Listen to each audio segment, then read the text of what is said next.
Hello, we come to another topical thought, and this week we are going to talk about heroes. This talk is not sponsored by Cadbury's Heroes, which has, this packet has crunchy bits and dinky decker. I'm not entirely sure what they are, as I'm not really a sweet person, but it's given me an excuse to eat something at home here. But we have Cadbury's Heroes, and I want to think about heroes today. Sometimes we are all excited when we hear about heroes, and I've got a list of heroes here that we're going to talk about later on.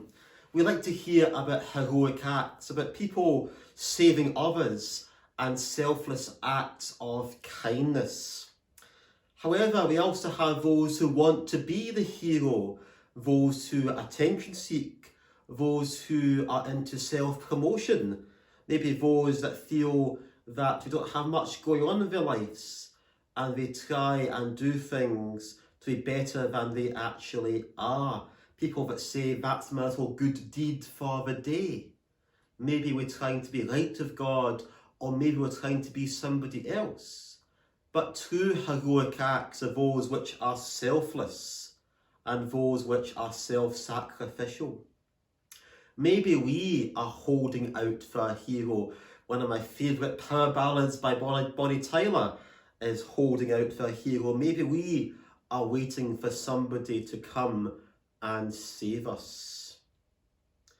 And we do know that there are lots of heroes, and some of them are called out, some of them are found to be frauds.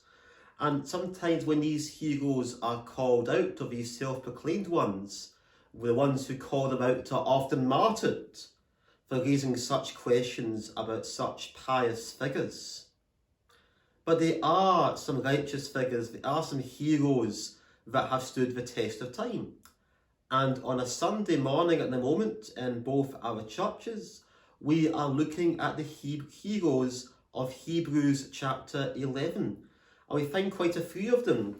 We've done Abel and Enoch and Noah.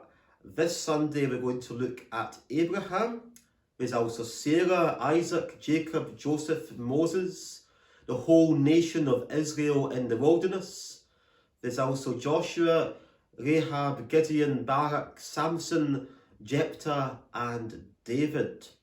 All of these people are heroes. Sometimes they did things that were wrong. They perhaps delayed their obedience, like Abraham. There were those who were prostitutes.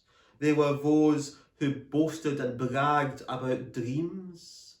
But ultimately, they were heroes, not because of what they had done or what they were bragging about or boasting about, but because they were heroes in the Christian faith.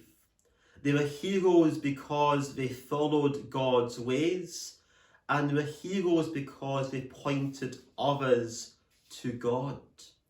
That's really what a hero looks like in the Christian faith. Not necessarily somebody who does lots and lots of exciting things and is looking for self-promotion, not necessarily ministers or elders or those who teach. But to be a hero in God's eyes is simply to follow his ways, to be consistent, to do so against oppression.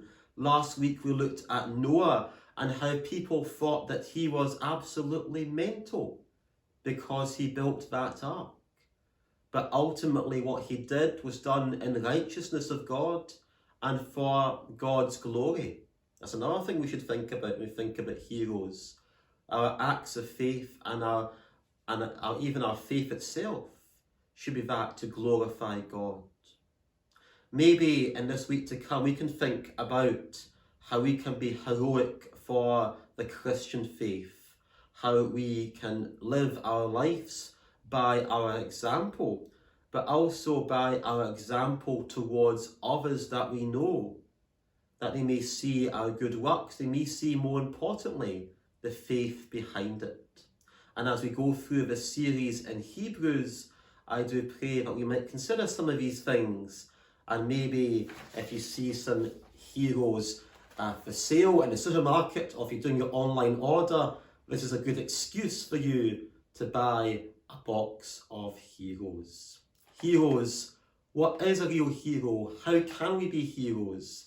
Things for us to think about.